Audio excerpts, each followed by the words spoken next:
Okay, so we will get started with the tutorial content for today. So today's tutorial is all about stress transformation, and this can be, you know, it's the first topic that we sort of deal with that is less tangible in a way than the other topics. You know, we're all used to living in an environment where we experience forces on a daily basis. So forces and stresses are sort of, you know, we've sort of got a bit of an intuitive understanding of them. But this is really sort of a little bit different. So it's totally normal if after taking in the lecture material, so lecture 14, and then taking the tutorial material, you're still feeling, you know, a little bit lost. That's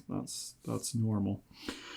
So I've got three problems though that hopefully give you a better feeling of what the stress transformation material's all about. The first problem and the third problem are a little bit on the shorter side, and then the second problem's a little bit longer. So the first problem looks like something like this. So we have a drill bit here that is drilling a hole into a piece of wood, and I'll just represent the drill bit as a cylindrical shaft like that, and then the piece of wood that it's drilling into, we'll just, you know, say that it's going into a piece of sort of wood like that there. And this is the end that the drill's attached to here, and it has a load that's being applied of 5,500 newtons, and there's a torque being applied by the drill of 25 newton meters. Okay. And at the location here where the drill bit is entering the wood. Let's see if I can make that a little bit more of a circle. There we go. We've got a point of interest over here on this edge, and we'll call that our point A. The diameter of this drill bit is 10 millimeters.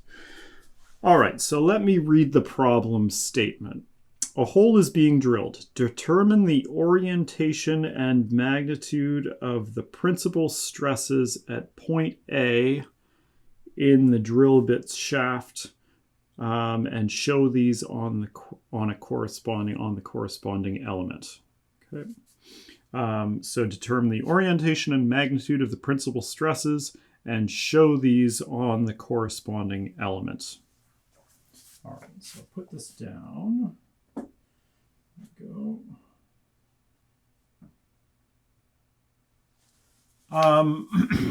Okay, so let me write down that problem statement. So we want to determine principal stresses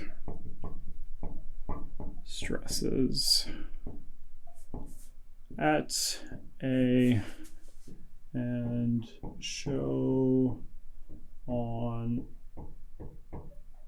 corresponding element. Okay. So principal stresses, first of all. Principal stresses are the stresses that occur at point A when shear stress is 0 and only normal stress is present. So we know now from the lecture on stress transformation that even though when we identify and calculate stresses at a point initially, the stresses that we identify and calculate are based upon the orientation in which we're analyzing the internal forces present in the section plane of that point. And as we change the orientation of that section plane, the relative magnitudes of normal and shear stresses will change. So there's not just one stress combination that occurs at a point. There's an infinite number of stress combinations, and though the range of stress combinations that there are is given by this tool we use called Mohr's circle. So we can identify an orientation of analysis at point A where there are only normal stresses present and no shear stress present. So that's what we want to do here in determining what the principal stresses at point A are. So the general approach to this problem here is we need to go about this in the following manner. So first, we need to start by defining the stress state at A. So we'll define stress state at A.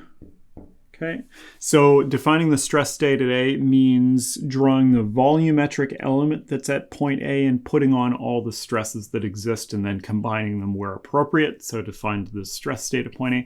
Then we're going to take that volumetric element at point A with the stresses on it and re-represent those stresses in terms of a 2D view of that volumetric element, and that's called the in-plane representation of the stresses at point A. So we're going to go from this to the in-plane element at A, and then from there, based on the in-plane element, we'll draw Mohr's circle. And then Mohr's circle is what we'll use to find the principal stresses.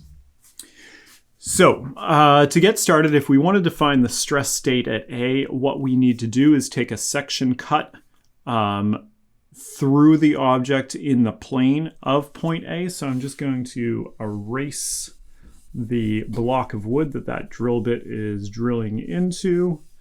And we'll pretend that we've just made a section cut through the drill bit at that location. So that's a sectioned edge now. Now, whenever you do this, you want to put your coordinate system attached to the centroid of your section cut, since all of the internal forces and moments torques occur about axes that are passing through the centroid of the cross section. So here we go. So we'll put our axes on like this, and I'll choose that to be my X. And then if I take my X and use my right hand rule to flip it up into Y, I get the direction of positive Z being that way. I'll just project the negative Z axis to there. So we've got our point of interest, we've got our coordinate system, we've taken a section plane through our section cut through the plane in which the point of interest is located at. So now we need to do the internal forces. So remember, when we're doing equations of statics for 3 dimensions, we have 3 of these equations to deal with. So some of the forces in the X equals 0, some of the forces in Y equals 0, some of the forces at Z equals 0, some of the moments about X equals 0, some of the moments about XY, Y comes next. There we go, Y is equal to 0, and some of the moments about Z is equal to 0. Right, and then we look at these 3 equations and say which one should be a torque. Well, the Z-axis is the longitudinal axis of the drill bit. So anything that occurs around the Z-axis is a twisting motion, and that's a torque, not a moment. So this should actually not be some of the moments about the Z-axis, but some of the torques about the Z-axis. So let's go through them one by one and see what we've got. Some of the forces in the X direction, and all of this is assuming that when we're driving the drill bit into the wood, that it's moving at constant velocity, constant linear velocity, and constant rotation as well. So there are no accelerations in all of our equations of static supply. So some of the forces in the x direction, there is no applied force in the x direction, so there doesn't need to be an internal force in the x direction. Some of the forces in the y direction, same deal. No applied load in the y direction, and if we're assuming the weight of the bit to be negligible, which we'll do, then there's no internal forces in the y direction. Some of the forces in the z direction, we do have one applied force in the z direction, so we need a counteracting force here, and the two need to be equal magnitude, of course, 5,500. And then that internal force is perpendicular to our section plane, so this is a normal force. So normal force in the z direction equals 5,500. So we're done with that one. Some of the moments about the x-axis. Look at the external loads. We've only got one external force. That's not applying a moment about the x-axis because the projection of the force intersects with the projection of the x-axis right through the origin in this case. So there's no internal moments. Some of the moments about the y-axis. Again, projection of the force hits the y-axis, so there's no moment caused by that force. Some of the torques about z, yeah, we've obviously got one torque about z, so we need an internal torque in the opposite direction. So this is our internal torque, T subscript z, and its value is 25 Newton meters. So 25 there. Okay. So now what we want to do is we want to sketch the volumetric element at point A and determine how these internal forces cause stress at that point. So when you're sketching your volumetric element, you want to do it in this sort of the same perspective as your overall drawing here. So it's going to look something like this. Oops, that's not very good. Horizontal line.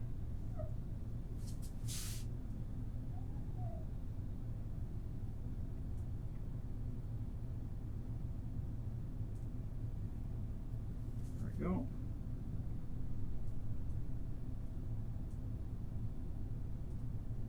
Okay, there it is. So this is our 3D representation of the small bit of material that exists at point A. And always you want to put your coordinate system next to your volumetric element, like that. All right, next important thing to do before we start putting stresses on is make sure we've got the face of that element that's in the section plane that we've taken clearly identified, because that's the face that all the stresses are going to go on, because that's the face that the internal forces act upon. So for me here, that face of the element that's in the section plane is the back highlighted face, or the back outlined face here. So that's the face that those internal forces act upon. So that's the face that I'm going to put the stresses on. So let's look at the internal forces that we have. So we've got a internal normal force nz. If we look down the y-axis in 2 dimensions, right, that normal force nz is pushing in on the cross section. So it's a, and when we're looking in this orientation, we've got the z-axis coming out that way and the x-axis coming out this way, and that's point A right there. So that's a compressive normal force because it's pushing in on the cross section here. So at point A, we're going to have a compressive normal stress sigma due to nz. Okay, and indeed everywhere in that cross section we'd have the same compressive normal stress sigma nz. So all we have to do is go over to our element and put a compressive normal stress on the face of the element that's in the section plane. So that's the back face. So I'm going to put it over here. There we go. So it's pushing in on that back face, and then we need to have an equal and opposite stress pushing on the front face like that. Okay, tidy that arrow up a little bit. So this is sigma nz. So let's calculate the value of sigma nz. So we've got sigma nz is equal to nz divided by a, n over a. And we've got 5,500 newtons divided by our cross-sectional area, pi over 4d squared. It was 10 millimeters diameter, so 0.01 squared. We've got newtons over meters squared. That's going to give us pascals. 70 megapascals that comes out to be.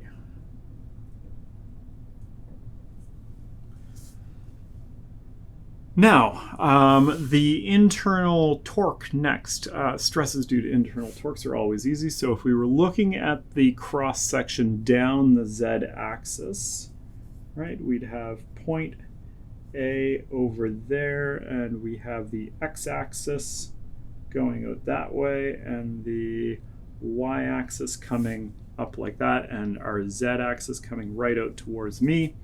And our internal torque Tz is acting around in this direction, Tz. So any point on the circumference here is going to be sheared in the direction of the internal torque and tangent to the circumference. So at point A, the shear stress is oriented downwards like that. So this is tau Tz. So that's a shear stress in the negative y direction. So we come over to the face of the element that's in the section plane, look at our axes, and put a shear stress in the negative y direction. Okay. There we go. So that one there is tau Tz. Then if we have one, whenever you have one shear stress, you need to put three others on. So we need one on the front face acting upwards, and then one on the top face, and one on the bottom face, like that. Let's calculate the value of tau Tz now. Tau Tz, shear stress resulting from internal torque Tz, is given by our equation T rho over J. Internal torque was 25 Newton meters, so we've got our 25 there. Rho is the distance that our point of interest is away from the axis of rotation. So in this case, our variable rho is the radius. So that is half of 10 millimeters, 5 millimeters, 0.005 meters, divided by j pi over 2 radius to the 4th power. All right. I got 127 megapascals from that. So we've got the value of our stresses now. So we have 70 megapascals for that one and 127 megapascals for that one. Okay. So now that we've got that three-dimensional volumetric element, what we want to do now is draw the two-dimensional in-plane representation of that three-dimensional element. So that means drawing the 3D element in one of the planes. And you choose to draw it in the plane that captures all of the stresses present on the element. So if we looked at the element from this right-hand side, we would see all of the stresses acting on the element. So that would be looking at the element as if it was in the YZ plane. So that's what we'll do. So we'll redraw the element looking at it in the YZ plane. Clean up a little bit of space here. Okay, so if we have the y-axis and the z-axis going like this, okay, here is our, actually, I'm going to draw this just here. Here's our element looking from that side. So we see the normal stress sigma nz pressing in on that right-hand edge. Here's the balancing stress on the other side. Now, instead of labeling this sigma nz, let's label it properly according to our coordinate system. So we've got no stresses here that can be combined, right? So this is still 70 megapascals, but if we were labeling it, it would be sigma z because it's in the z direction or parallel to the z axis. So we've got sigma z is 70 megapascals. And then we have our shear stress on that back face, which is now this right-hand edge acting downwards. So there we go.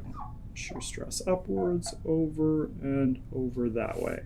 And this shear stress would be labeled.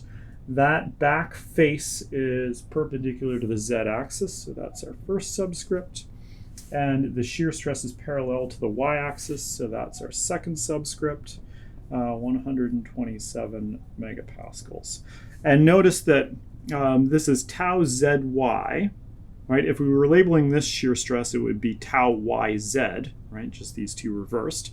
But these are zy or yz, and we're in the yz plane, right? So the shear stresses are always labeled. That label gives you what plane the shear stress is in, or what plane your view is for the in-plane element. Okay, so based on this, now we can go, so we've got the in-plane element, so now we can go to drawing Mohr's circle. So we'll set up our axes for Mohr's circle in this space here. So we always plot Mohr's circle with shear stress on the vertical axis, and positive shear stress acts downwards by convention, and normal stress goes on the horizontal axis, and positive normal stress acts to the right or goes to the right. So positive normal stress is a tensile normal stress. A positive shear stress is defined as a shear stress that acts upwards on the right-hand side of the in-plane element. So this shear stress is actually a negative shear stress because it's acting downwards on the right-hand side of the element. And we'll do this plot in units of megapascals there. Okay, so in order to plot a circle, and Mohr's circle is a circle, it's a circular plot. In order to plot a circle, we need two things. We need the location of the center of the circle and then one point on the circle's circumference, and we can plot.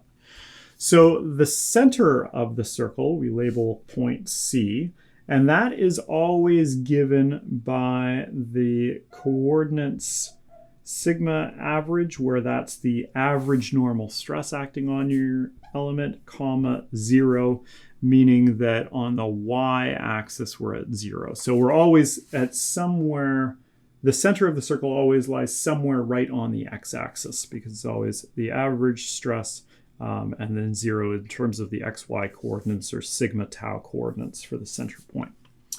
So the average normal stress is simply given by the average of the normal stresses in both directions. So in this case, we have sigma z plus sigma y, since we're in the yz plane.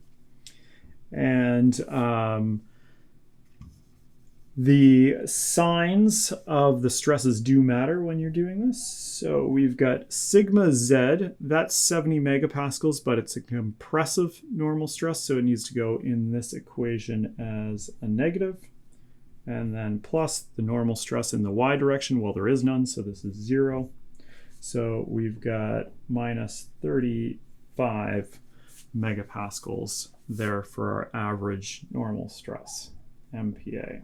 So point C is located at minus 35, comma 0. So we'll go over to our graph and say that this here is minus 35, and that gets labeled as point C. That's the center of the circle. Point A, which is the reference point on the circumference of the circle, is always given by the stress state on the right-hand side of our in-plane element. So I always like to highlight the right-hand side, and then point A is simply the stresses that occur on that side. So it's given by sigma comma tau on the element's right-hand side, which for us is minus 70.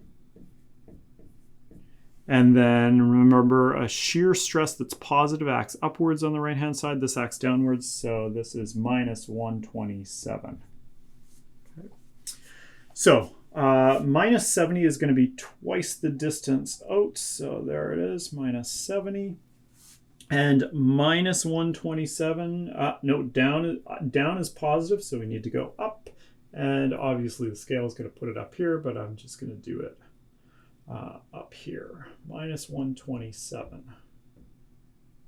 Okay, so here's where our point A is on the circumference of the circle, right? So now we've got Mohr's circle done. So now you can take your compass and put the center at C, put the other point on A, and sketch out a nice circle here. So I'll try and do one that's not too uncircular. It's not going to be perfect, but that's okay. Hey, that's not bad. So principal stresses. Let's talk about the circle briefly. So every point on the circumference of the circle, we connect C to A, and that's the radius of the circle R. So every point on the circumference of the circle gives one combination of normal stress and shear stress that can occur at the point of interest in our object. So right now, the stresses at this orientation that we've taken, which is the orientation we chose because it was the one that most easily allowed us to calculate the stresses at point A. The stresses at that orientation are given by the coordinates of point A. If we move point A to another position, the coordinates at that new location give us the stresses on that element when it's being rotated one way or another, right? Here we're rotating the element as we move point A around the circle. We're rotating the YZ plane, so we are rotating the volumetric element about the x-axis. So as you move point A, it's like you're doing a section cut, not with that section cut being in the YX plane, but a rotated plane, right? We're rotating that plane about the x-axis. So the principal stresses are the stresses that occur when shear stress is 0. So when shear stress is 0, right, we've got these two stresses here, this one and this one. The larger of those, the larger absolute value is your first principal stress, sigma subscript 1, smaller absolute value, your second principal stress, sigma subscript 2. Okay. So we can easily figure out what the magnitudes of sigma 1 and sigma 2 are just by taking the center of the circle and adding the radius onto that. So let's get what the radius of the circle is first. So the radius is going to be what? The square root of 35 squared plus 127 squared, right, to the 1/2. And that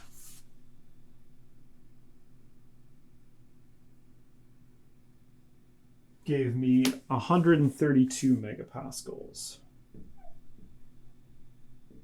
Okay, so sigma 1 here is equal to what? It's equal to the value of C minus R. Value of C minus R in this case. And that is minus 35 subtract 132 equals what? Minus 167 megapascals. And then our value of sigma 2 is going to be C plus R is minus 35 plus 132 is equal to what, 97 megapascals. Okay, so we have our principal stresses now, right? So now we need to show those on the corresponding element. Okay, so I'm going to do some erasing right here so that we've got the in-plane view of our element at point A still here, and I can show what the rotated element looks like down here so you can see how the two correspond. So in order to show the element with the principal stresses acting on it, we need to take point A and we need to rotate it down to one of those stresses or over to one of those stresses. So we can either go down to sigma 1 or all the way around to sigma 2. It's always easier doing the smaller of the two rotations. So we're going to take point A and we're going to rotate it down here to sigma 1. So that's a rotation through some angle theta here, which we can calculate. When you're rotating point A to a new location on the circumference of the circle, what you're doing is you're rotating your element in the same direction as you rotate on the circle, but through half of the angle that you've rotated. So we've done a counterclockwise rotation of theta here, so we need to rotate our element counterclockwise as well. Okay, so here we go. We are rotating the element counterclockwise here. It's as if I am pinning the element by this top right-hand point and rotating it downwards. Although in reality, you're rotating it by the center point of the element. But that's just that's how you can view those two different sketches there. If that is an angle of theta that we've rotated through on the circle, then here this needs to be an angle of 1/2 theta, because rotations of the actual element are always doubled when you look at the circle. Okay, now we need to put our stresses on. So the right-hand side of our element was this one here. When we rotated our element, this is now that right-hand side of the element. So that side is that side in the rotated form. So the point that we've rotated down to give us the stresses on that side of the element. Just like point A was defined by the stress state on the right-hand side, now our new point A is defined, gives us the stresses on that right-hand side. So there's no shear stress on this right-hand side now, but there is a normal stress sigma 1, and that's a large compressive stress. So here we go. All right, this is sigma 1, and it is minus 167 megapascals. And there will be a normal stress on the other side of the element, so on this side here. And to get what the normal stress is on that side, you need to go from the point that we are and look 180 degrees around on the opposite side of the circle, right? The point 180 degrees opposite from where you are on the circle always gives you the normal stress on the other side of the element. It's as if you took this element and rotated it 90 degrees, and we know that any rotations in reality are double the rotation on the circle. So rotating by 90 degrees would take the right-hand side and put it up on that edge, and the stresses on that edge would then be given by the point that's 180 degrees around the circle, which is sigma 2, a small tensile stress. So this here is sigma 2, and it's equal to what, 97 megapascals. The only thing that we have left to do is calculate this angle theta in here, and that's relatively easy to do. It's just inverse tangent of opposite over adjacent, right? So theta equals inverse tan of opposite, which is our 127, over adjacent, which is 35.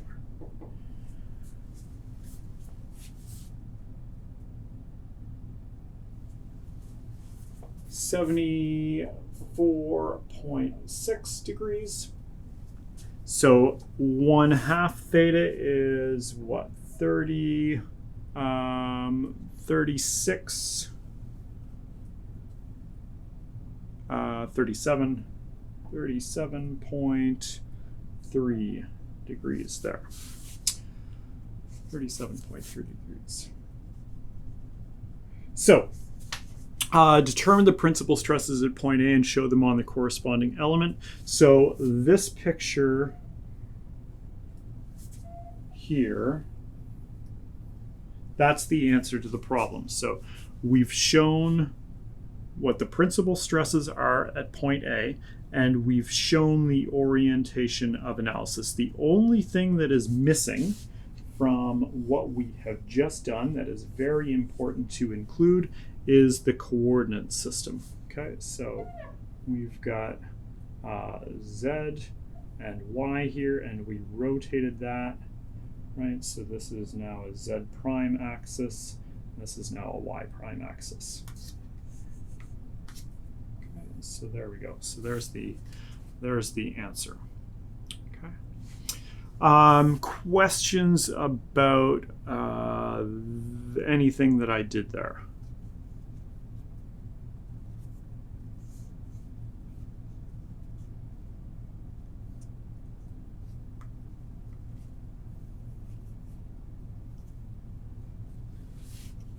Okay, good. That's great. So it is a little bit different, this stress transformation, but once it sort of clicks, it's not that strange or difficult anymore. So let's do. Yeah, it's and it becomes, I mean, it becomes very systematic after you do it a few times too. You know, it always focuses, or the approach is always define the stress state of the element at the point of interest, just in the same way that we did for combined loading, and then draw an in-plane element, and then plot Mohr's circle, and then get the quantities that you need. But after everything that we've done, it can be a bit jarring to some people sometimes to learn that, you know, the stresses that they would calculate normally aren't necessarily the only. That's not the only stress combination that can exist.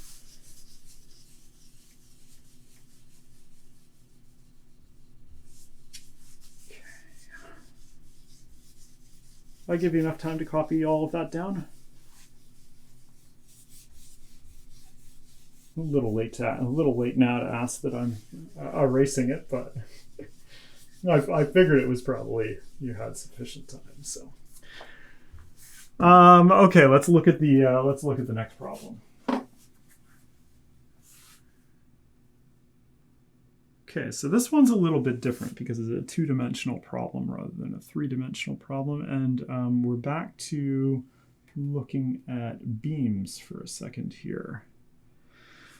So this is a beam, and it's going to be pinned on this side like that, and there's a cable support on this side. There we go, going up to somewhere. And the cable is oriented at 45 degrees from the horizontal, or 45 degrees from the vertical. And here we've got a uniform distributed load, like so. Okay, and its value is 80 pounds for every foot length of beam. And then we also have a point load here, and this has a value of 1,500 pounds, and it is located 5 feet to the left of the right-hand support and 10 feet to the right of the left-hand support, like that. Okay, the beam's cross-section looks like this. It's just a plain rectangular cross-section that has a height of 6 inches and a width of 2 inches. There we go. Okay, so the problem statement says, determine the location and orientation of the element that experiences maximum shear stress in the beam and define its stress state. Okay, so determine the orientation and location of the maximum shear stress in the beam and show that maximum shear stress on the element that it acts upon. Okay, so draw the little picture of, in this case, the in-plane element and show its orientation with the maximum shear stress. All right. So, question is determine magnitude, location. Oh, that should be an L, not a T. Determine the magnitude, location, and orientation of max shear stress tau. That should be a tau. Max shear stress tau in the beam. Okay. All right, so let's talk about this for a second. So this problem is different for a couple of reasons. First of all, it's all in 2 dimensions, which is fine, which means any element that we draw can be the 2-dimensional in-plane element right away, because we'll say that we are working here in the XY plane. So any element that we draw for any point in this beam is going to be in the XY plane. And then when we consider rotating that element, our rotations will be about the Z-axis, which is pointing directly out of the beam at us. Okay, so we're not given a particular point to look for shear stress at. So that's the difference. That's the main difference, is we're not given any predefined point to look at in the beam here. So we have to be smart about thinking about where the maximum shear stress could be, and then how we go about calculating that. So when you think maximum shear stress right away, you think, okay, well, shear stress is caused by or results from an internal shear force. So an internal shear force goes to give us our shear stress. So a good place to look in the beam would be at the location where internal shear force is maximum, right? And then we could look where in the beam longitudinally internal shear force is maximum, then look at the point at that longitudinal location that experiences maximum shear stress. The other thing to realize here is that if we have an element that only experiences a normal stress sigma, then as we rotate that element away from this normal orientation, the level of normal stress is going to decrease and a shear stress is going to appear. And if sigma is large enough, then the shear stress that's caused by the rotation of this element could actually be bigger than the shear stress that's caused by the internal shear force, right? So you can see the fact that normal stress can create a shear stress just by looking at Mohr's circle for that little element there. So if we have positive shear stress and positive normal stress, and we wanted to plot Mohr's circle for this element, then our average normal stress is just sigma divided by 2, and that's the center of the circle. The stress state on the right-hand side is sigma without any shear stress, so that's point A there, and our radius connects C to A, and then our circle goes between the origin and point A, right? So if we were to take point A and move it up here, for example, to A prime, a 90-degree rotation on the circle, which corresponds to a 45-degree rotation in reality, right? In the same direction. Here's 45 degrees.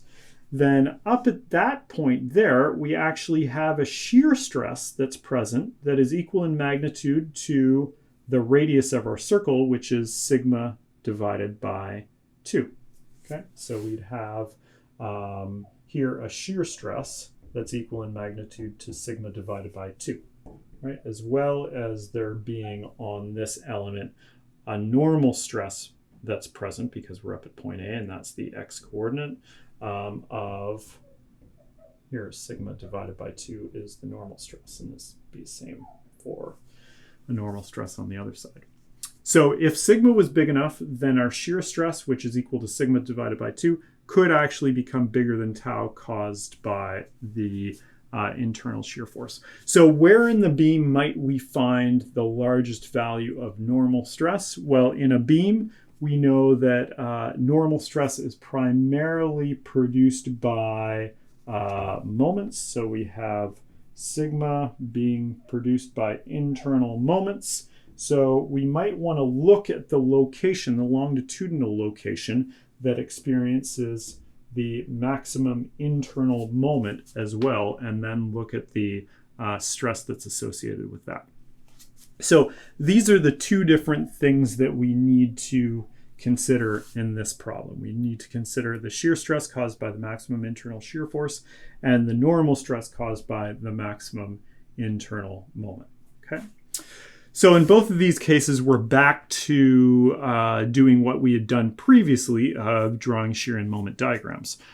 So that's fast now. So let's go ahead and do that. We'll just get rid of our support over here and change this into a free body diagram first of all. So this is going to be my vertical support reaction AY, and this is going to be my horizontal support reaction AX. And then if I get rid of this cable here, okay, and break the forces in this cable in two, so we've got support reaction BX. Being a 45-degree cable, we know that the components BX and BY need to be equal. So here's BY, right? And BY and BX are equal to give a resultant that is oriented 45 degrees. So let's go ahead and figure out our support reactions first as a starting point. So we want the sum of the moments about point A has to be equal to 0, and that would give us the value of BY, since AX, AY, and BX are all canceling off in this equation, or are not present. So for the sum of the moments equation, we have BY multiplied by its moment arm, which is 15 feet, is equal to the moment in the other direction, 1500 multiplied by 10, plus the resultant of this distributed load, which is 80 multiplied by 15 multiplied by the location of that resultant, which is going to be right in the center, 7.5 feet. There we go. So BY comes out to be, what does BY come out to be? Comes out to be 1,600 pounds. Right, so therefore we know that BX is also equal to 1,600 pounds, and therefore we know that AX is equal to 1,600 pounds from sum of the forces in the X direction equals 0, right? And this is because FB is at 45 degrees. FB being the resultant of BX and BY. Okay, sum of the forces in the y direction equals 0, then would give us AY. So what have we got? We've got 80 multiplied by 15 for that resultant, plus 1,500 equals AY. That's an ugly Y. AY plus 1600, which is by. AY, that will give us 1100 pounds. Okay, let's go on to plotting the shear diagram. I should have warned you to save this space for shear and moment diagrams, which was mean of me not to give you that warning, but hopefully you saw a beam and automatically left space down there. Okay, shear diagram is going to be done in pounds. Moment diagram will be done in pound feet here. Okay. There we go. And let's create some lines to help us construct these diagrams and relate length positions in the beam to the diagrams. There we go. Okay, so we're all good at doing this now. Shear diagram always starts and ends at 0. First thing we have is AX. AX is an axial load. Axial loads do not affect shear diagrams at all, so we can ignore AX. AY is a jump upwards of 1100 pounds, so we're going to jump upwards by 1100. There we go. And then we've got constant negative values, because remember the magnitude of these, or the value of these, is minus 80, being a downward oriented distributed load, so we need to start heading downwards with constant slope. And we do that until we take our drop down at L equals 10. So do we cross the x-axis or don't we cross the x-axis for sketching this? Let's see, we're going to have 1100 subtract the area that's within this distributed load for this 10-foot length, which is 80 multiplied by 10 is 800, 1100 minus 800, 300 remaining, so we don't cross the x-axis quite yet. So there we go. So this point here, we've got 1100 minus the area within the distributed load. It shouldn't be a bracket, that should be a subtract. 80 multiplied by 10, that gives us 300 remaining. Okay. There we go. So now we jump down by 1500. Okay, that leaves us at what? Minus 1200. Okay, and then now we still have constant negative values of distributed load, so constant negative slope. And we know where we get to because we have to jump up by by and end back at 0. So we must be at minus 1600. Okay, so looking at our shear diagram, that is our maximum internal shear right there. That's 1600. And that occurs right at the location point B. There. Let's draw our moment diagram now. So there's no point moments along the beam, so the only thing we need to do to draw the moment diagram is look at the shear diagram. Moment diagram will start at 0, it will end at 0, and we have positive values of shear, so we're going to have a positive slope on the moment diagram, but those positive values become smaller and smaller positive values, so our slope needs to gradually decrease.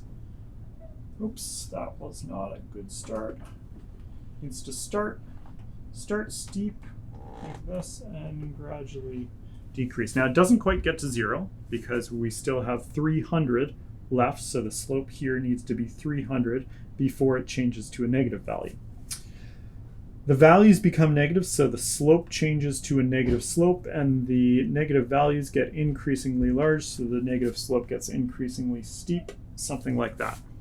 Right, so we know where the maximum moment is. It is right at the top there at L equals 10 feet. There we go. The value of that maximum moment, right, you can either take the area of the shear diagram there or the area of the shear diagram here. So this area of the shear diagram, this is M max.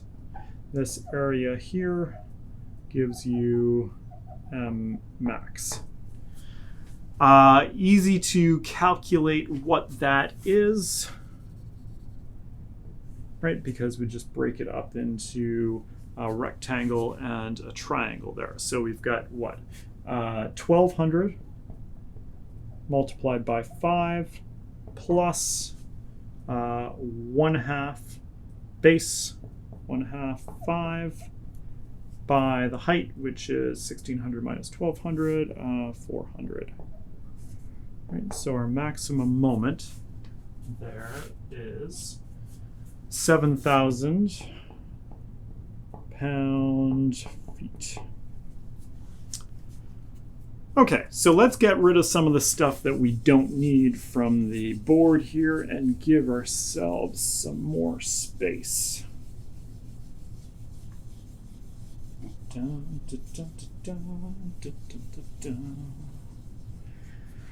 Let's remember that the cross section, I'll just put the cross section over here, is 6 inches by 2 inches. Since we're not going to need that little spot, but we could use this area. Okay, there we go.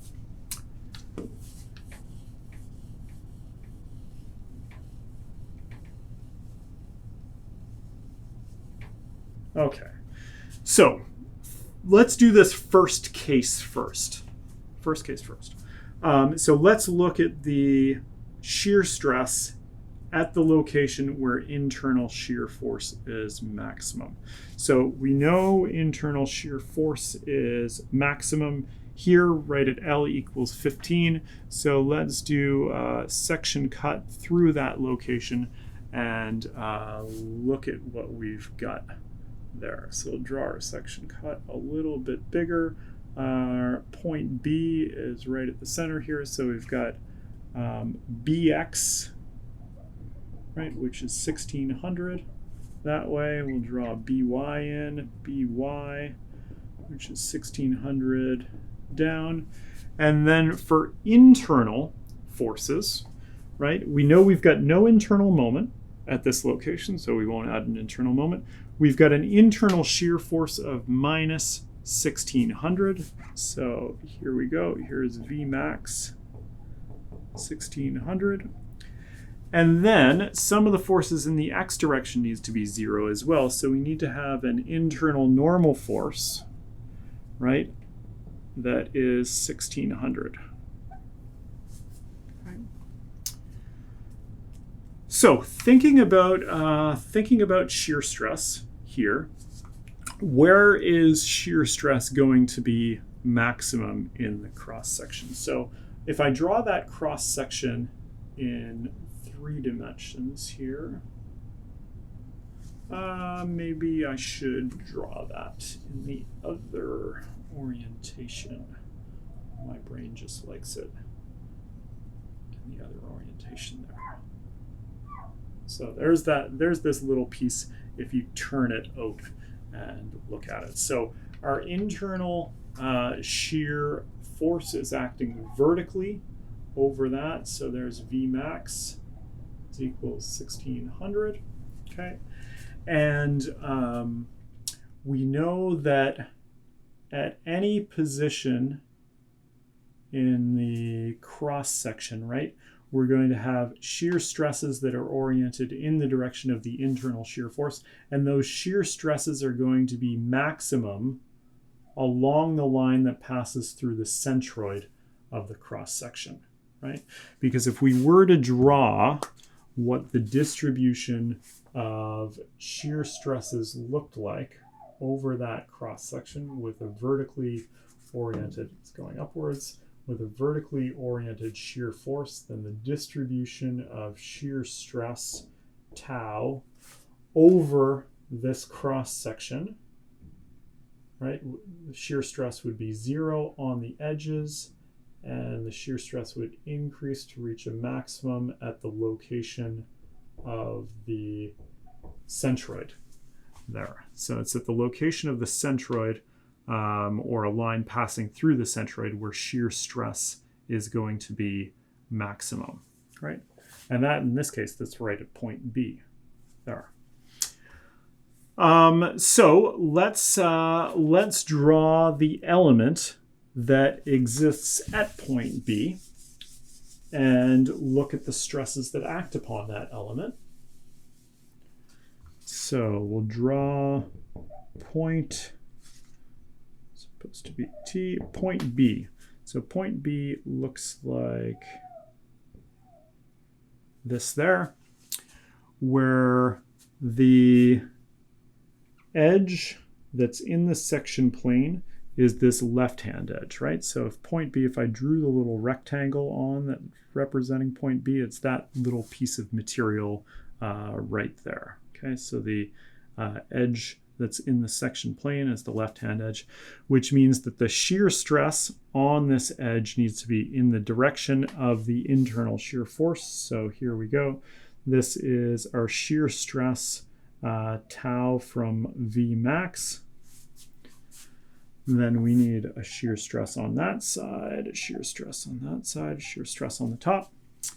But we don't just have a shear stress acting on this element, because we also have an internal normal force, and that's a tensile internal normal force because it's pulling away from the rest of the section. So we need to have a tensile normal stress here. So this is sigma due to n, right? Now we can calculate the values for those quantities now. So let's erase this as well and calculate the values for those. So our normal stress, let's do sigma subscript n first. That's just n divided by a, always nice and easy. Our internal normal force is 1,600 pounds. Cross-sectional area we said was 2 inches by 6 inches.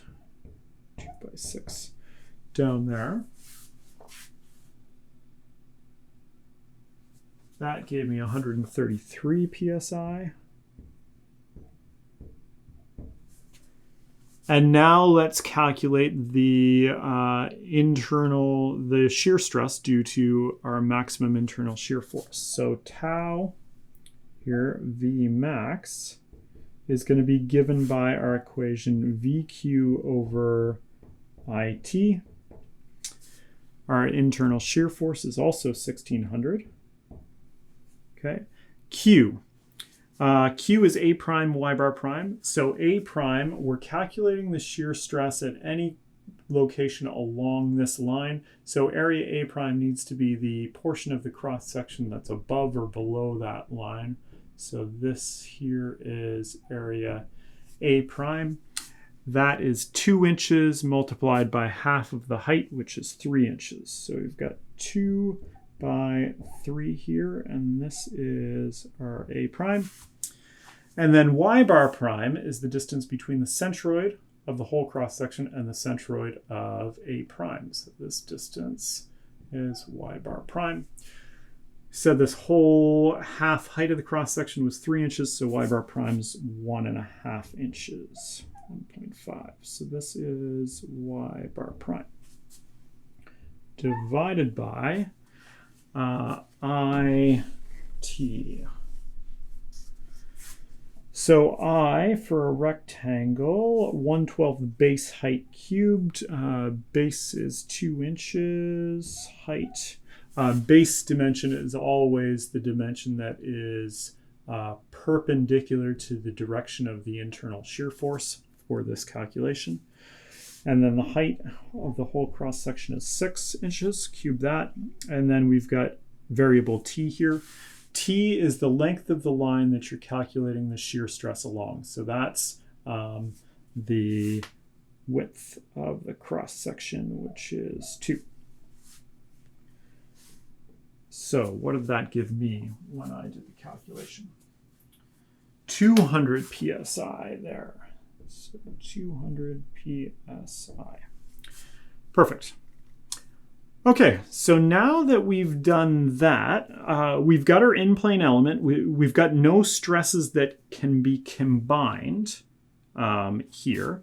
So we can label these two stresses properly. We've got the x-axis and the y-axis. So sigma n is sigma x, which is 133 psi.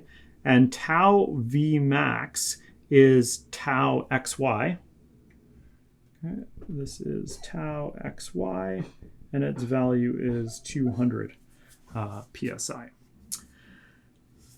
Let me just move that point B up a little bit so we're not as cramped there with labeling.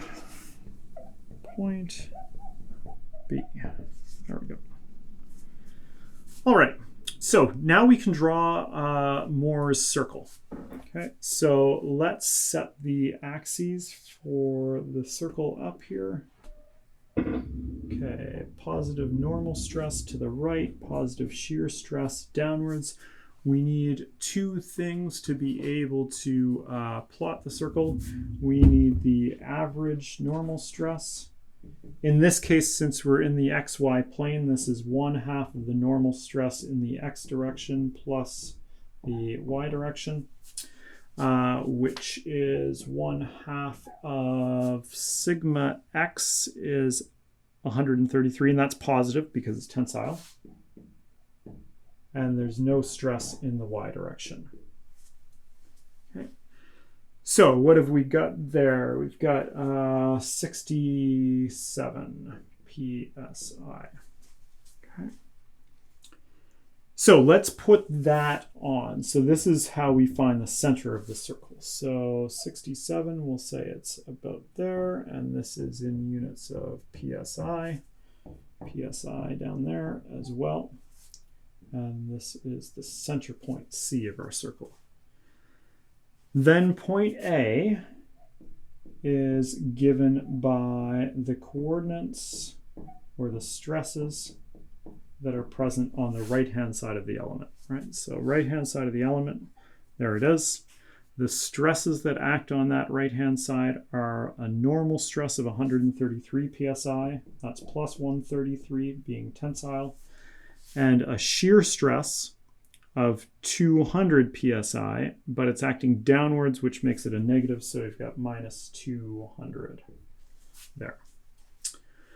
So go out from 67, double the distance here to 133, and then we want to go minus 200, so not down but up. There it is, minus 200, and over down. There's point A that describes the stress state on the element's right-hand side in the normal orientation. Radius of the circle connects from C to A, like so. And then we can draw the circle. Okay, so let's see.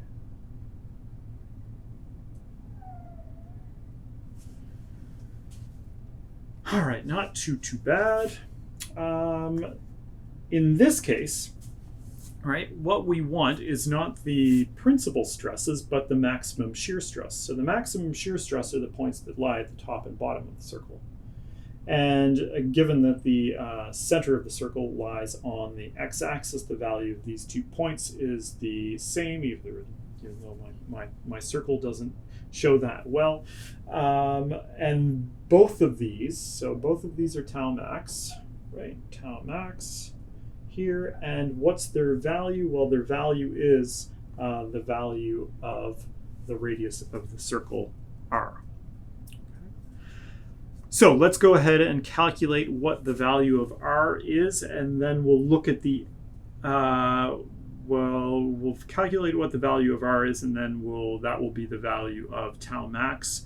And before we calculate what the orientation is of it, we'll look at the second option for maximum shear stress and determine which one's bigger before we do that calculation.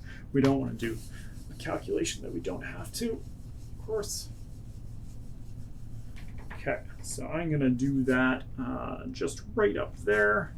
So we've got tau max here is equal to R is equal to what? The square root of 67 squared plus 200 squared. So 67 squared plus 200 squared, power of 1/2. That gave me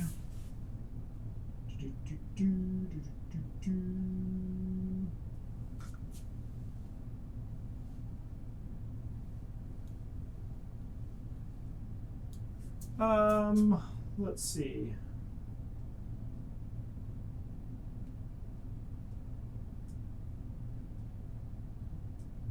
What did that give me?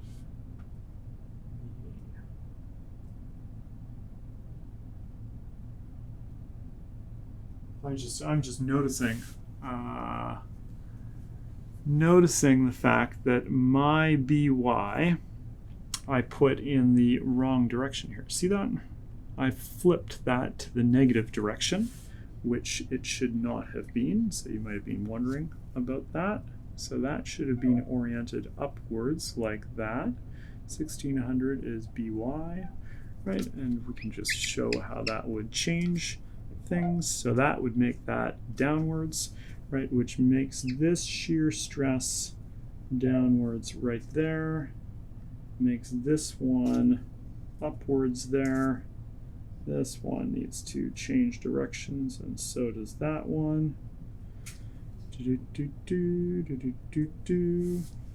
And look what that does to our circle. That takes point A here, which was up at minus 200, because we said that tau acting downwards on the right-hand side was a negative, but it's really acting upwards on the right-hand side, so this should be positive. So point A, it's as if you're mirroring the whole thing, and it's just coming down this way instead. Okay, so point A should actually be here at, shouldn't correspond to where the circle crosses the axis, but it kind of does in this drawing. Try and bring that up a bit so it doesn't look confusing. So here's 200 there, right? So there's our radius. So let's get rid of point A from that location. That minus 200.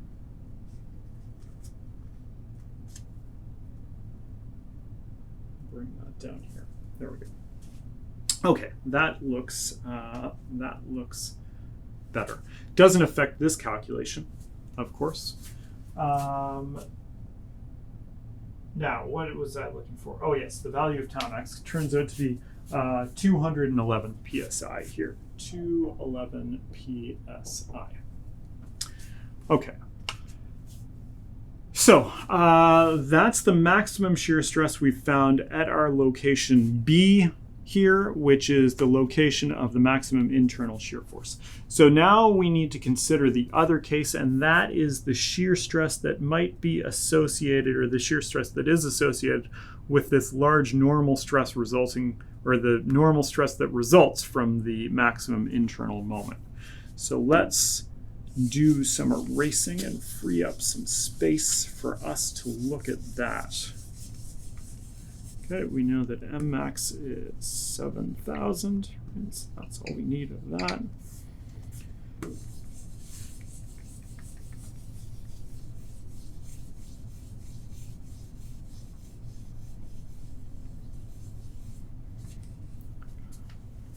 Okay. So the point that experiences the maximum internal moment is that maximum internal moment is present at L equals 10. So let's cut the beam here at this location and look at the internal forces that are present there. Okay. So we've got our maximum internal moment, And that is a positive internal moment, so it's placing the top of the beam in compression. So, so for a positive internal moment, it's bending the beam into the smiley face, putting the top of the beam in compression, bottom of the beam in tension. So we have a positive internal moment that is acting around in this direction. Here's M max. Okay. We have Bx going that way, so we need to have an internal normal force, right? That's equal in magnitude to Bx, so we still have that 1,600 pound normal force. Let's see if I can get the direction of By correct this time. So we have By there. We've got a little bit of our distributed load acting on this. And if we say that this line is what?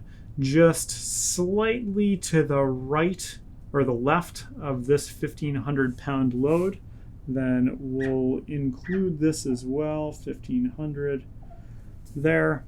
And then our internal shear force would be 300. And that's a positive, so it's acting to rotate the section clockwise. So here we go. We've got V equals 300. Okay. All right. Now, how would things change if we move that section cut just to the right of the 1,500? Well, then the internal shear force would be 1,200 instead, and we wouldn't have this 1,500 present. But as we'll see, that doesn't make a difference, because what we want to do in this section cut is we're interested in the point that experiences maximum normal stress from the internal bending moment, right? So if we just look at that internal bending moment there, we've got a moment that's acting around in this direction. So we know what that's going to do. It's going to take the top of the cross section and compress it in, take the bottom of the cross section, pull it out in tension, and there's going to be a linear transition between that maximum compressive stress at the top and maximum tensile stress at the bottom. Right? So this is our compressive stress, and this is our tensile stress down there.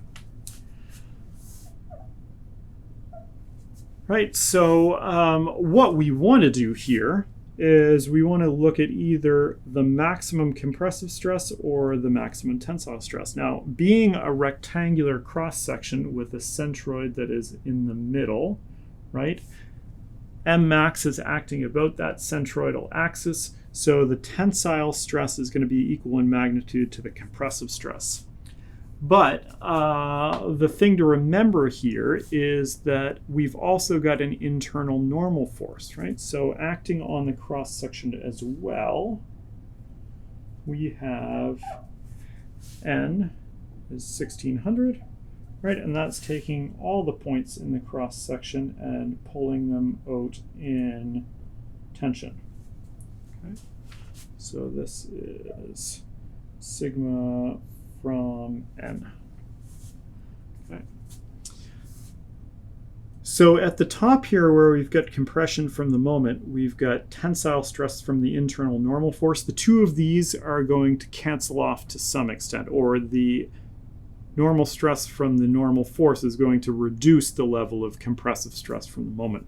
But down at this bottom point, we're going to have the tensile stress from the moment adding to the tensile stress from the normal force, right? So if we call this location down here, we've already used a label A, a label C, a label B. Let's just call this point D down here. So at D,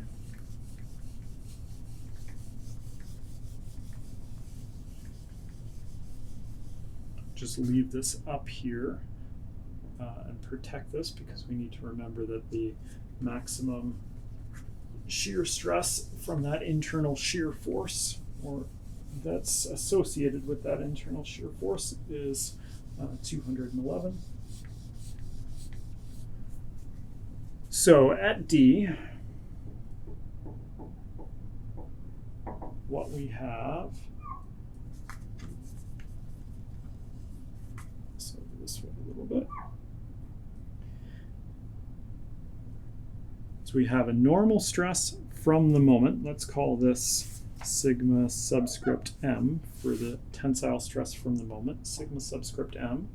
And then we also have a normal stress from the internal normal force, sigma subscript n, right? So those are going to give us one normal stress, sigma subscript x, that's equal to sigma m plus sigma n. Okay, where we've got our direction x, y. Now, do we have any other stresses acting on the element at point D? So we've taken care of the stress from our normal force. We've taken care of the stress from our moment. The other internal force is the shear force, right? And for an internal shear force acting vertically over the cross section, right, our sketch of the distribution of shear stress, tau is 0 at the top and the bottom and reaches the maximum at the location of the centroid. So down here at point D,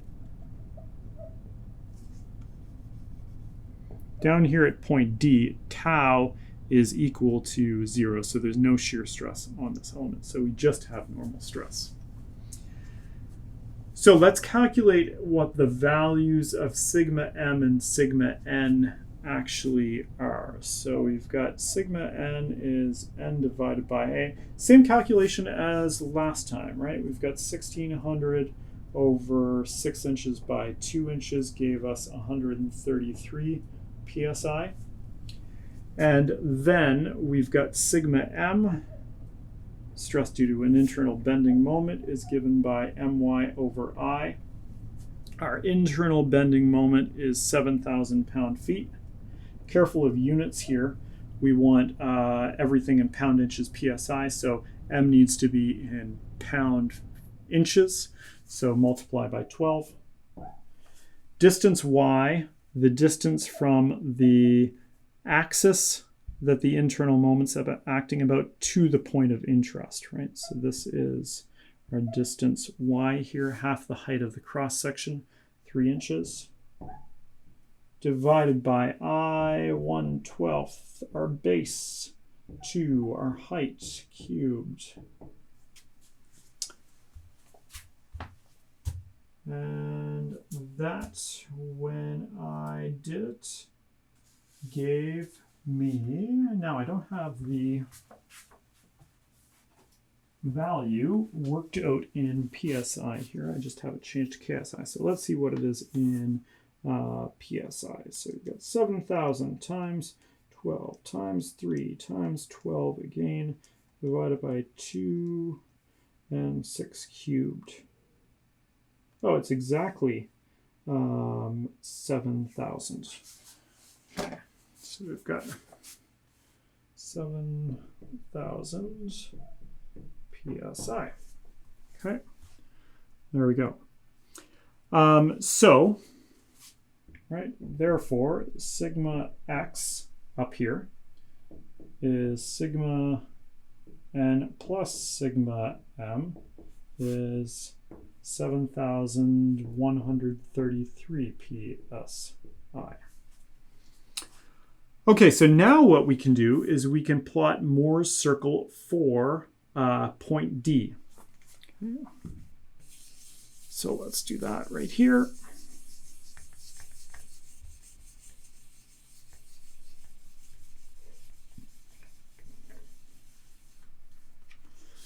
So plotting Mohr's circle for point D. Positive shear stress downwards, positive normal stress to the right.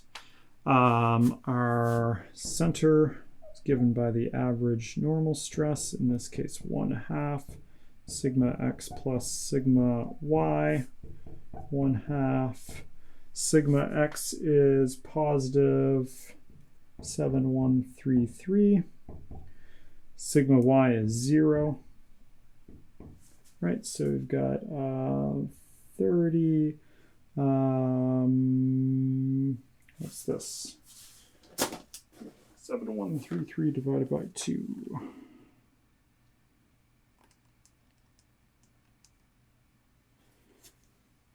3, 5, 6, 7.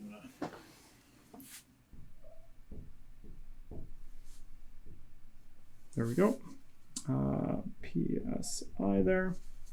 And then we've got point A that's given by the stress state on the right-hand side of the element, which is what? Sigma comma tau on the element's right-hand side is equal to positive 7133 comma 0, because there's no shear stress there.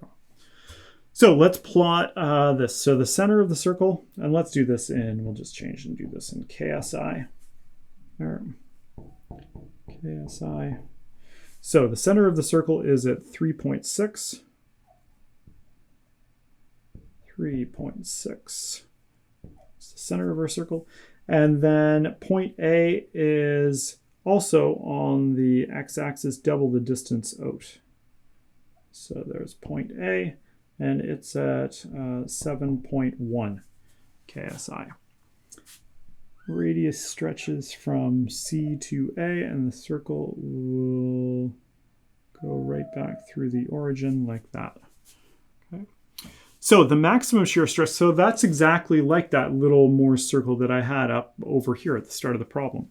The maximum shear stress in this case, right, is, well, the maximum shear stress is always at the top and the bottom of the circle, but it is equal to the radius, which is equal to what? 3.6 KSI. So looking at the maximum shear stress that occurs primarily as the result of the stress due to bending moment, with a tiny contribution from the normal stress as well, because we went from 7,000 just to 7,100. The maximum shear stress there from those two stresses ends up being 3.6 KSI. The maximum shear stress due to the internal shear force, as well as a little contribution from the normal stress, is 211 PSI. So this is the maximum shear stress that occurs in the beam. So what we need to do now, we've defined the location where the maximum shear stress occurs, right? It occurs at point D, which is in the beam right here, point D. So that's the point where maximum shear stress in the beam occurs at. Now we need to give the orientation of that maximum shear stress. So we'll just do a bit of erasing over here. I'll leave the coordinate system up there.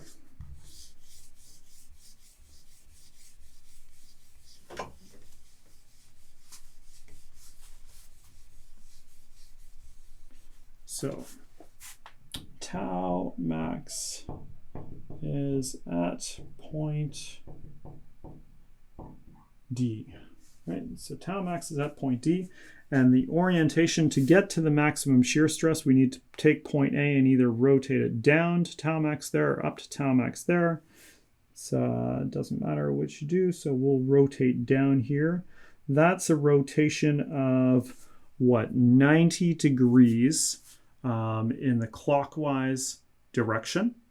So we want to take our element here that is right-hand side is given by point A and rotate that element clockwise, but half of that angle, right? So 90-degree rotation here clockwise. So we run a rotate by 45 degrees. It's not a very good 45-degree line. That's better. Okay. There we go, 45 degrees. Right-hand side was here. We tipped it downwards, so this is now the right-hand side of the element. Our new point A, which is at tau max, gives us the stresses on that element. So that's a positive shear stress, which means it acts upwards on the right-hand side. So this here is tau max, and the value is 3.1 KSI. And that means we have a shear stress down, over, and over like that. And then we also, at this point, that's the y coordinate. We have an x coordinate that's c, which is 3.6, and that gives us the normal stress. And that's a normal tensile stress. So here we go. We've got sigma equals 3.6 KSI. Now let's label that stress. So we had our normal XY axis. We tilted those. So we now have our X prime axis there and our Y prime axis there. So this is sigma X prime. There's the equal and opposite stress. And then the normal stress on the other side of the element is again given by the coordinates of the point 180 degrees around. So we move 180 degrees around and read off the x coordinate of that point, which is also positive 3.6. So we also have sigma y prime 3.6 KSI, right? So here's the answer to the problem then. The maximum shear stress in the beam is at point D, which is right there. And the orientation is a 45-degree rotation of this XY plane about the Z axis. Gives us the orientation for the maximum shear stress. Okay. So, long problem, like I said, but some hopefully now you have an appreciation of really how stress transformation can go from being a situation where you only have normal stress to a situation where you have significant shear stresses as well at the same point, just because you've changed the orientation of your analysis. Questions coming out of that problem there?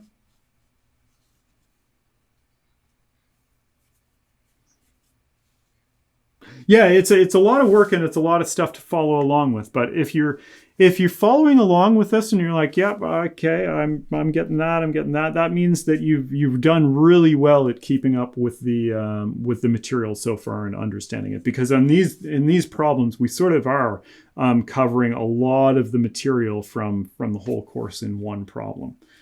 So that's great. So the next problem, fortunately, is quite a bit shorter than this problem, but is kind of an interesting one because you're using Mohr's circle in a bit of a in a different way than we did in this problem. Okay, so let's polish up this.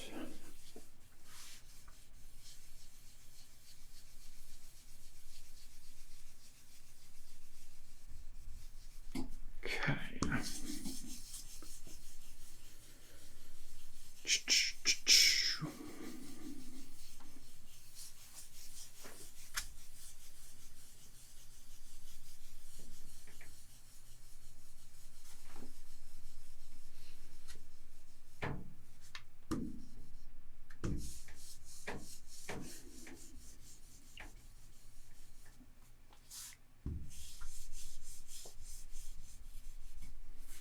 Okay, almost there.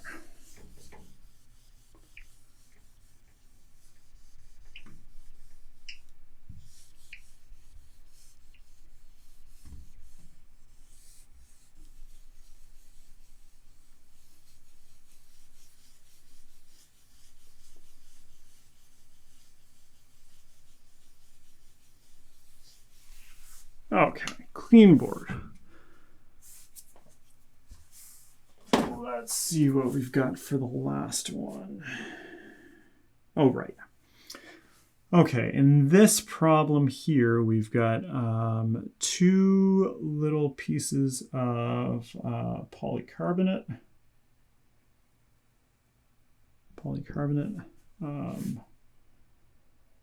Lexan being one of the brand names of polycarbonate.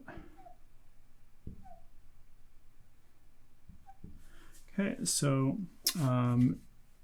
that's a poor attempt at a straight line. There we go. And these are being glued together. So here are the two pieces that are glued together along this glued joint here. Okay.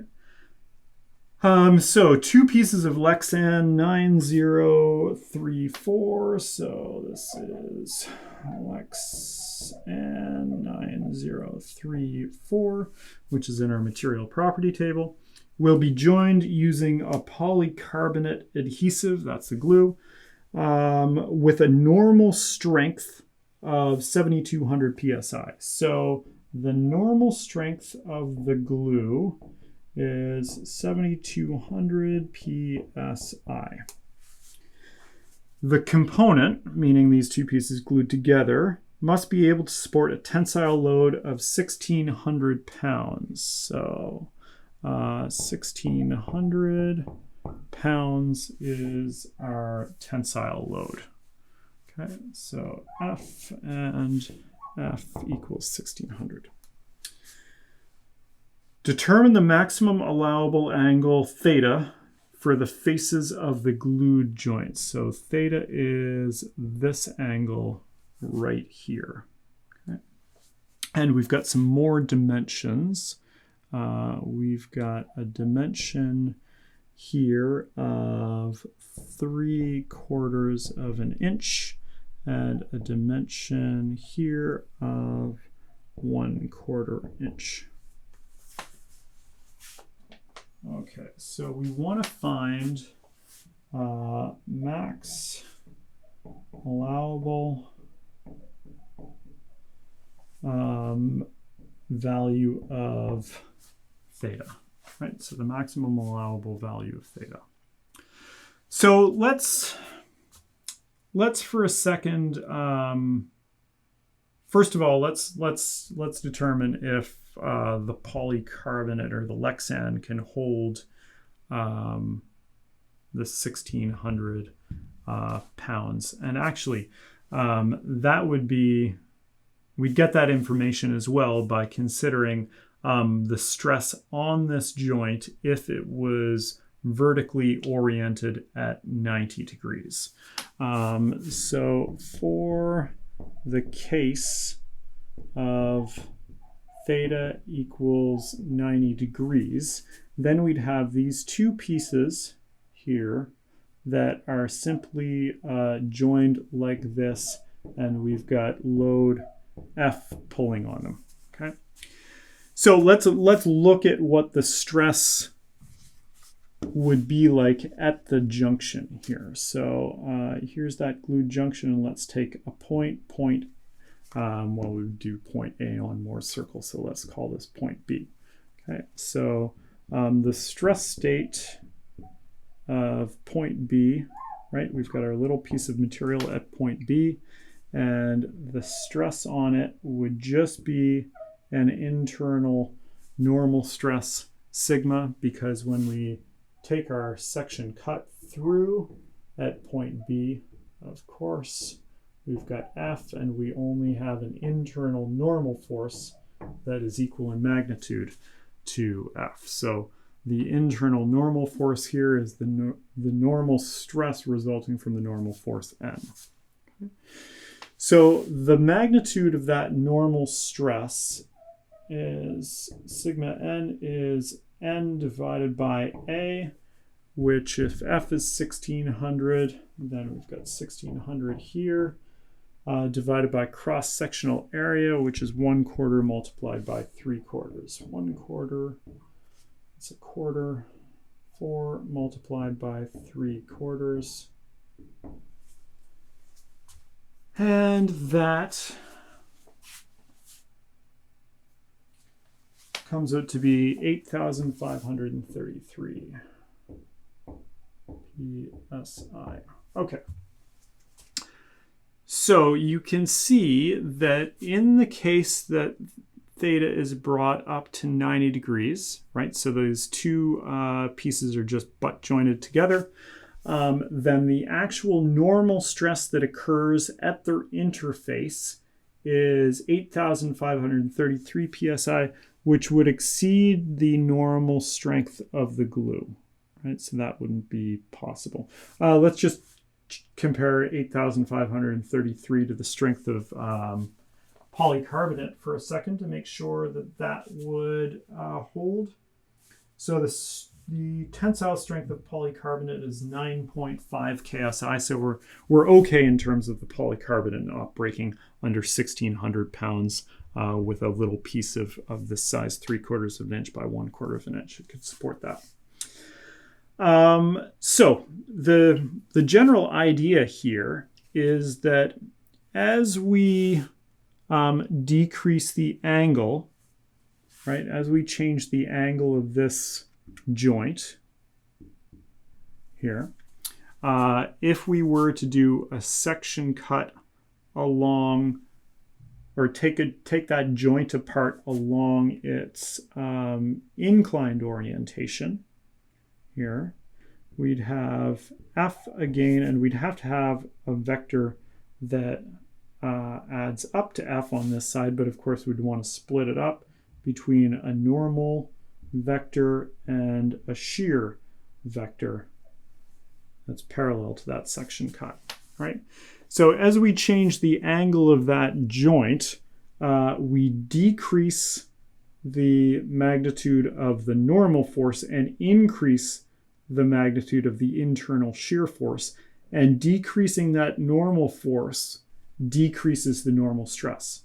So as we decrease this angle theta, there will come a point where the normal force drops and the stress drops below 7,200.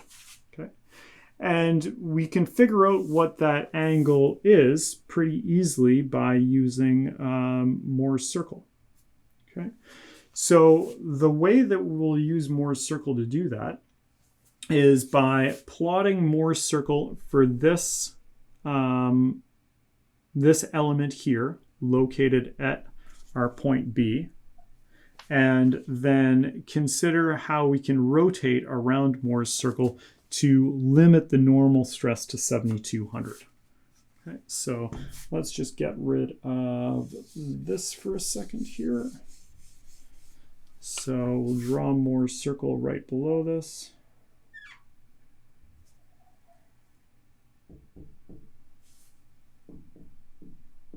And Mohr's circle for this element is really easy because we've got the average normal stress, which gives us the center of the circle. C is just sigma n divided by 2.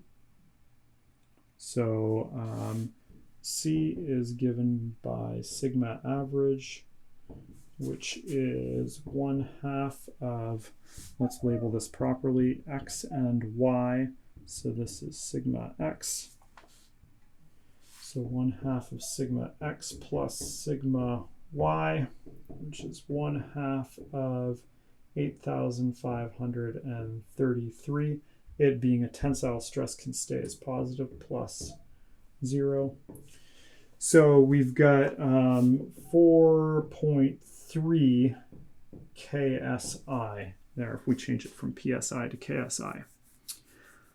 So here's 4.3 KSI. And then point A is the stress state on the right-hand side of that element.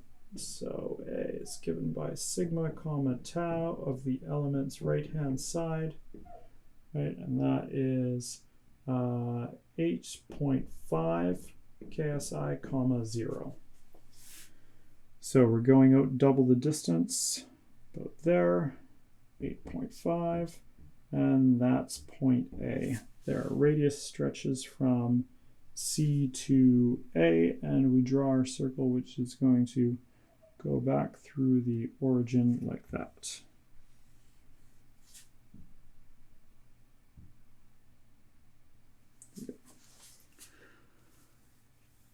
Okay, so what we want to do is limit normal stress to 7,200. So here's 7.2, this being in KSI. KSI. So we need to limit normal stresses to 7,200. So that means point A can be anywhere on the circle, but can't be to the right of that dashed line. So we could take point A and rotate it down to that position there, A prime. There's our radius. That is a it's a clockwise rotation. I'm getting my clockwise and counterclockwise mixed up here. So we've taken this element, we've tipped it down. So this is the right-hand side now. The angle that we're tipping it down by, let's call this angle in there angle phi. So this angle, same direction, is phi divided by 2. Okay. The x coordinate gives us a normal stress that's on that side now. So that's going to be 7,200. So this is sigma x prime, which is 7.2 KSI. Right, and that's 7.2 KSI. And then that's the important part there. And then we'd also have shear stress present and normal stress on the other side. But we don't have to worry about putting all of those in because it's this stress that we're primarily concerned about. So as long as phi over 2 is at least this value, then the stress will be 7,200, or as phi increases, that stress will drop. So what we need to do now is we need to figure out how phi relates to theta and then figure out its value. So if we just look at the relationship between phi and theta here, and we'll just draw a bigger version of that component, maybe. So we've got, there's the joint between them between the two pieces, and we've got the point here that we're drawing, and there's the little piece of material that exists at this point. Right, so our angle of inclination here is phi divided by 2, and we want to relate that to angle theta. Okay, so we've got a line there, the parallel line there. If we just draw this line here, then theta is also in here. So theta plus phi over 2 have to give us 90 degrees. So there's our relationship between the two. So let's figure out what this angle phi is, and then we'll figure out what theta is there.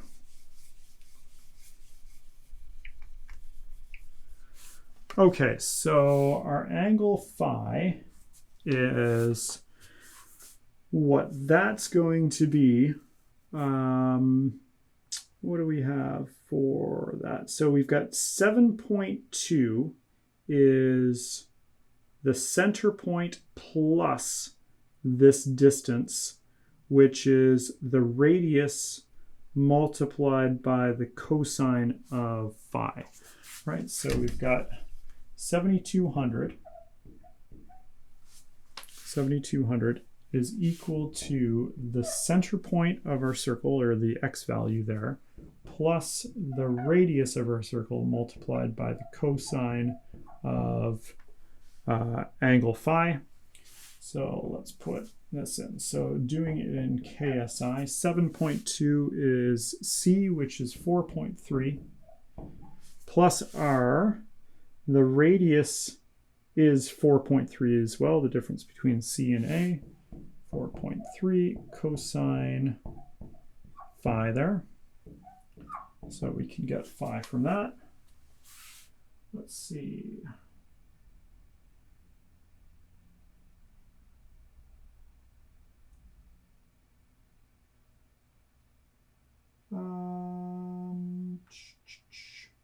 46.6. Okay, so 1/2 phi then is 23.3 degrees, right? And then we know that theta is 90 minus phi divided by 2.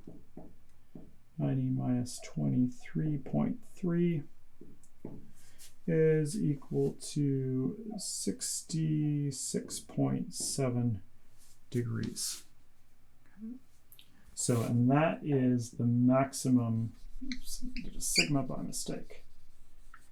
That is the maximum value that angle theta can be before we get a stress that is above 7,200 or 7.2 KSI.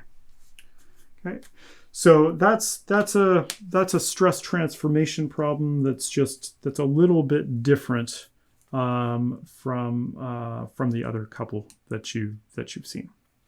Questions about that one there?